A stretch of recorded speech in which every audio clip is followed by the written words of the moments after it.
కడప జిల్లా బ్రహ్మంగారి మఠం మండల కేంద్రంలోని ప్రభుత్వ ఆసుపత్రి నందు బ్రహ్మంగారి మఠం మండల అధ్యక్షుడు అధ్యక్షతన వీరనారాయణ రెడ్డి మండల అభివృద్ధి అధికారి Ramachandra Reddy deputy DMHO doctor Mallesh doctor Sampath ఆధ్వర్యంలో హాస్పిటల్ డెవలప్మెంట్ సొసైటీ పైన సమావేశం నిర్వహించారు. ఈ సమావేశం నందు ఆసుపత్రిలో పరిశుభ్రత, మౌలిక వసతులు, శానిటేషన్, కరెంట్, స్టేషనరీ, డ్రగ్స్ సమావేశాలకు సంబంధించిన వాటికి ప్రభుత్వం నుండి వచ్చే నిధుల్ని ఖర్చు చేయాలని అన్నారు. ఈ కార్యక్రమంలో ఆసుపత్రి సిబ్బంది పాల్గొన్నారు.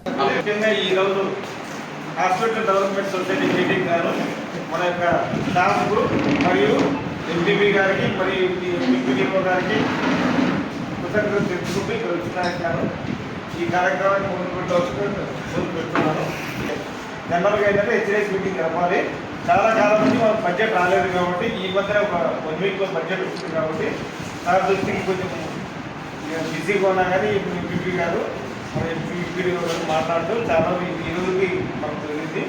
ఇందులో ముఖ్యంగా ఏంటంటే ప్రతి సంవత్సరము 1,75,000 రూపాయలు మనం గవర్నమెంట్ పిఎస్సి ఇస్తారు.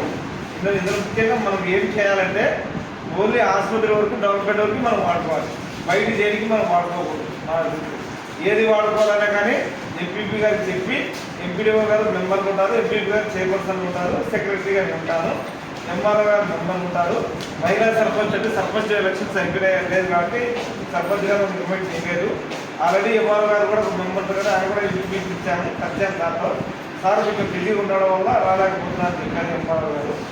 ఇలా సభ్యులంతా కేటాయించిన తర్వాత మనం చేయాల్సింది కోర్ కమిటీ అంటారు.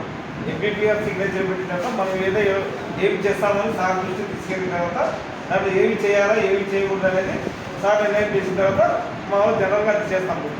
కొన్ని అత్యవసర పరిస్థితులు ఏంటంటే కొన్ని విషయాలు ఉన్నాయి. అంటే డ్రగ్స్ తెచ్చుకోవచ్చు. పోయిన ఏంటంటే మనం కడప డీఎంహెచ్ఆర్ నుంచి వెహికల్ అన్నిసార్లు రావు. మందులు కొని పెట్టింటారు. 1,00,000 మందులు ఉంటాయి. ఇప్పుడు కొన్ని ఇబ్బందికర పరిస్థితులు ఉన్నాయి. వాదుల పేర్లు వచ్చినప్పుడు కొన్ని డ్రగ్స్ వచ్చినప్పుడు మనం ఏంటంటే వెహికల్ రూపాయల బ్రహ్మగారి మఠానికి కడప నుంచి తీసుకొచ్చి ఇక్కడ వేసే పరిస్థితులు కొన్ని ఉన్నాయి. రెండోదైతే మనకు వ్యక్తిగత బాత్రూమ్స్ క్లీనింగ్ ఒకటి, పరిసరాల పరిశుభ్రత ఒకటి, హాస్పిటల్లో ఎక్విప్మెంట్ అంటే మన ల్యాబ్లో కొన్ని వస్తువులు ఉంటాయి, కొన్ని పోతుంటాయి. కొన్ని గవర్నమెంట్ హాస్పిటల్కి వాళ్ళ డీఎంహెచ్ఆర్ ఇస్తారు. ఏదైనా పరిస్థితులకు మనం సార్ గారి అప్రూవల్ తీసుకొని కొన్ని కొనుక్కోవడానికి కూడా ఆస్కారం ఉంటుంది. కొంతమంది డ్రగ్స్ అన్నమాట. వేరే పల్లెలు ఏమైనా వాంతులు బేర్లు ఎక్కువ వస్తున్నాయి, అక్కడ మనం ఫ్రూట్స్ ఏమైనా ఎక్కించాలి. కొన్ని అత్యవసర మందులు కూడా సార్ యొక్క పర్మిషన్తో మనం కొనుక్కోవచ్చు, తీసుకొని వాడుకోవచ్చు. మూడోది బిల్డింగ్లు ఎప్పుడైనా 24 hours కరెంట్ ఉండాలి కాబట్టి కరెంటు సమస్యలు ఇన్వర్టర్ కానీ బ్యాటరీస్ కానీ ఏమైనా చెడిపోయినా కానీ మనం ఆల్టర్నేట్ అరేంజ్ చేసుకొని ఈ పర్మిషన్ సార్ యొక్క పర్మిషన్ తీసుకొని మనకి కొన్ని చేసేందుకు కూడా ఆస్కారం ఉంటుంది. మనకి ఆఫీసులో ఏంటంటే ఇప్పుడంతా ఆన్లైన్ వర్క్ చేశారు. మన వర్క్లలో ముఖ్యంగా ఏంటంటే ఆన్లైన్ వర్క్ ఎందుకు పెట్టారంటే వర్క్ తొందరగా స్పీడ్గా ఎగిరిపోతుంది, రిపోర్ట్స్ బాగుంటాయని చేసి పెట్టారు. దానికి అవసరం ఏంటంటే ఆన్లైన్ ప్రింటర్స్ కావచ్చు, నెట్ సౌకర్యం కావచ్చు.